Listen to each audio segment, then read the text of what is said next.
Let's get straight down to business. We have had 5 prime ministers in 7 years. I know. How the fuck did that happen? It's because our politics has become a poison that's being administered by our unqualified, money-grabbing, corrupt leaders. We have had no stable government since David Cameron won his majority. It's just been a revolving door of knobheads occupying number 10. The only constant in Downing Street is Larry the cat, And he wouldn't snatch milk away from school children. the latest resident being Rishi Sunak. Didn't he promise us a government of integrity, professionalism, and accountability? Must have got lost down the back of the front benches because I have not seen any of it. Oh, and fun fact, Rishi, a hedge fund manager, was involved in the banking crash of 2008, and he made a shit ton of money out of it. It's true, look it up. So he has no right to lecture us on the country's finances. I did read about that. How has he not been punished? Instead, he gets the job of Chancellor of the Exchequer and then Prime Minister. Jammy pint-sized twat. At some point, could we have a prime minister that we actually elected? Wouldn't that be nice? Just waiting on Rishi Sunak to call a fucking general election. Judging by the results of the recent local elections, the country is ready to get him and his millionaire chums out. Let's fucking hope so, Ben. Hey, Veronica, I have a question for you. What would you do if you were the Prime Minister for 12 months? Good question. I mean, there would be a lot of work to do to undo 14 years of Tory chaos. And let's face it, at this point, even Sweep would do a better job than the present cabal of clowns. What would your policies be? Well, my priorities would be decent wages and benefits, closing tax loopholes, taxing the rich and removing the charity status from private schools, giving the NHS what it needs, build more social housing, giving opportunities to everyone, regardless of background, and I would scrap the House of Lords. Create stuff. Scrapping the House of Lords is a bold move. The House of Lords is an unelected, unnecessary, and costly system. Thought I would give the left-wing approach a try. You never know, it might actually work. Who would you pick to be in your cabinet? Anyone? Well, David Tennant isn't everything, so he might as well be in my cabinet. Angela Rayner would be my right, left-hand woman, and I think Paul McCartney would be a great addition to the team. Oh, Paul McCartney would be so cool. And my MPs will be able to express their opinions, and any disagreements will be discussed and debated until a solution is found.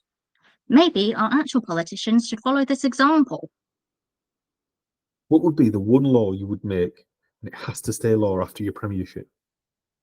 One law I would put in place would be that the NHS is never privatised and is nationally owned. The word national is in the fucking word. Yes, protect the NHS. It's been in the bloody hands of the Conservatives for far too long. It's a slap in the fucking nuts for the medical professionals who have trained for years to get their qualifications to be undervalued by a Tory government who think they know better. It's a disgrace. I think I will trust the qualified professionals with my health. Thank you. Who would you say is the worst Prime Minister in your lifetime?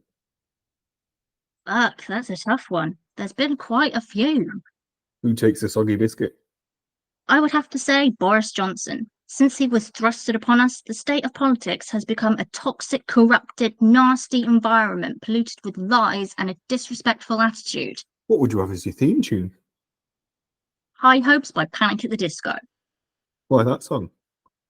Because it's an uplifting, hopeful song.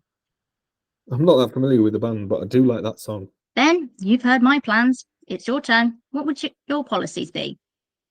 Bringing public services back in the hands of the public. Rail, Royal Mail, water, etc. Affordable and habitable homes, tax the rich, and ban the hunting of animals. Old school socialist ideas. I like it. That is what we fucking need, Veronica. And what would be the one law you would bring in? My one law would be to stop giving money to the royal family. They don't need it. Much more useful things to spend that money on. That's a good one. They are already worth billions. Why are we paying them to do nothing? Here's a suggestion. Use the money to feed hungry children, eradicate homelessness. Who would you appoint to be in your cabinet? Let's see. I'm going with Ringo Starr, Sir Trevor MacDonald, Dame Floella Benjamin, and Basil Brush. National Treasure Central. I know Basil Brush is a fox, but it'll be one less fox for the Tories to hunt. Your Prime Minister theme tune? It's a little bit out there, but the Doctor Who theme tune. Okay, which version are you going with? I think it's the 11th Doctor theme. Worst Prime Minister in your lifetime? Oh, Christ. There's a lot to choose from. Thatcher, Major, Blair, Cameron, May, Johnson, Truss, Sunak. To me, the worst is Margaret Thatcher. She begun the culture of selling off public services and hatred of all working classes. Plus, she influenced the Labour Party under Tony Blair with New Labour. Yeah, while Labour was electable, unfortunately, they lost their socialist roots. It gave us the NHS, the national minimum wage, equal pay, legalisation of homosexuality, proper investment in our public services, and they gave us the modern welfare state. I think between us, we've got some good ideas. Yes, we do. Do you think politicians and journalists will listen to this podcast? Can you imagine Emily Maitlis, Ed Balls, or Nick Ferrari giving this a listen? I'd like to think that there is something they would enjoy, and dare I say, learn from. You're never too old to learn something new. That's true. My audience appears to be mainly men in their 40s, which is fine. You know, whatever keeps them off the fucking streets. The state of our politics is, let's face it, a fucking shit show. Yes, it is. Each one of those prime ministers have, in their own way, left a skid mark on our country. David Cameron gave us austerity, then he threw in a Brexit-shaped grenade, then fucked off for Theresa May to clean up the debris. Theresa May, a woman who voted Remain and who was weak and unstable, then she resigned and made way for Boris Johnson, a lying, cheating, entitled Bob, who was replaced 3 months later after he fucking resigned, by Liz Truss. She crashed the economy and killed the Queen. And we come to Rishi Sunak, a man who is a near billionaire and has no idea how the real world works. Billionaire? He's got to be out of his fucking mind. No one needs that much money. They either have a tiny penis or are a fucking supervillain. Most instances, both. Maybe it's time for a new party to give the main parties a run for their money. What have you got in mind? Okay, so hear me out. The Come Together Party. I'm listening. Come together to kick the elites up the arse will be the party slogan. And the party's anthem is Come Together by the Beatles. I didn't see that one coming. What is this party all about?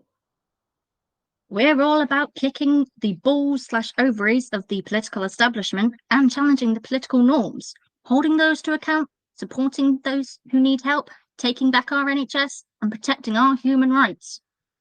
Back to the good old days of the left. This shit is a fucking no-brainer. Take note, Labour. Well, that's the end. Thank you if you've enjoyed this podcast. Thank you if you haven't. Thanks for listening to it anyway. Yes, and if you want more of a swearing short ass, subscribe to Veronica's View on YouTube. I don't have anything to plug. I'm not savvy with social media. Not even Instagram. How about a few drinks and I can teach you how to use Instagram? All right, done. I think I can go up with Instagram. It's essentially cats and photos of food. Right, time to go. Bye. Say bye, Ben. Bye, Ben.